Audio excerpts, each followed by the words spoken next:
From JBS Studios in Greater New York, this is the JBS News Update with Teisha Bader. I'm Teisha Bader with the JBS News Update for Thursday, May the 31st, 2018. The IDF has shared satellite images of the terror targets it struck on Tuesday in Gaza, in what the IDF called a significant blow to Hamas's military buildup capabilities.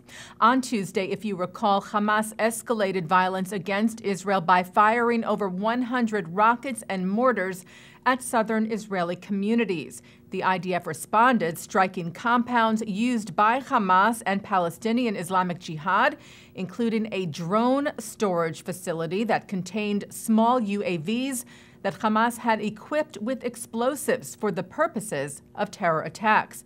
Also a weapon manufacturing site and storage facility, as well as command centers and naval bases.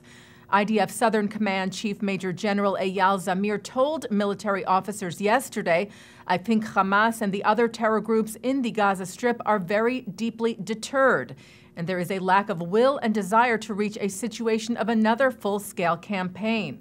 Israeli Prime Minister Benjamin Netanyahu called the retaliatory strikes by Israel in Gaza the severest blow Israel has landed on the terror groups in years.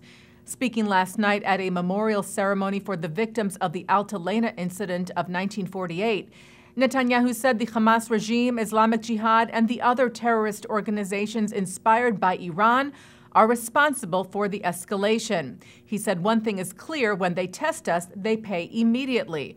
And if they continue testing us, they will pay dearly. Since late yesterday morning, there has been a hold of fire and quiet in southern Israel, with Israel saying that it would refrain from striking Gaza as long as Gaza ceases its attacks on Israel.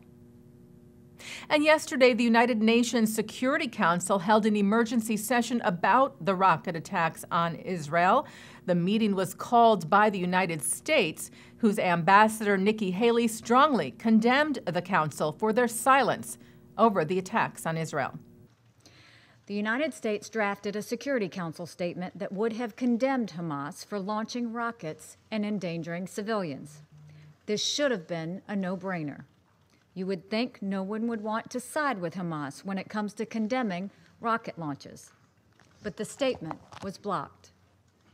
We called for a meeting under the agenda item, Threats to International Peace and Security Caused by Terrorist Acts.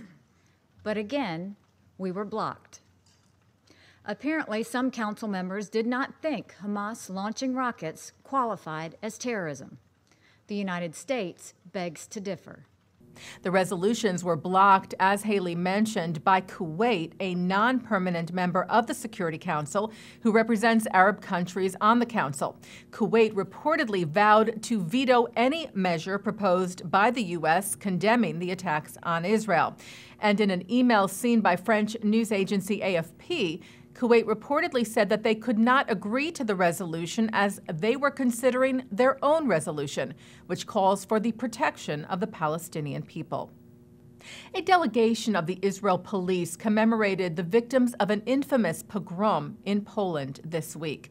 120 members of the police department were in Kielce, where in July of 1946, after some 200 Jews returned from Nazi concentration camps and elsewhere, a rumor was started based on a false report that Jewish residents of the town had kidnapped a Christian boy. Polish soldiers, police officers, and civilians attacked the Jewish refugees and survivors who lived in a particular building in the town. 42 Jews were killed and over 40 wounded. The Israeli delegation this week was greeted by the town's deputy mayor, Andrei Sigut, who spoke of the open cooperation between Kielce and Israeli partners. He said, "I am glad that you are in Kielce in this special, tragic, and reflective place," saying, "I would like Polish-Jewish relations to be based on the memory of this tragic event, but also to take into account our common life before the Holocaust." And we end our newscast today with the passing of a great Jewish philanthropist, Harvey Cayley. Cayley, along with his wife Gloria, supported a number of causes, including promoting the inclusion of children with special needs with mainstream campers at their namesake Camp Cayley and in Jewish education. Among the many Jewish organizations Harvey and Gloria generously supported was JBS. And everyone at JBS joins with JBS President Mark Golub in sending our heartfelt condolences to Harvey's wife, Gloria, and his children, Roberta, Alicia, and Daniel.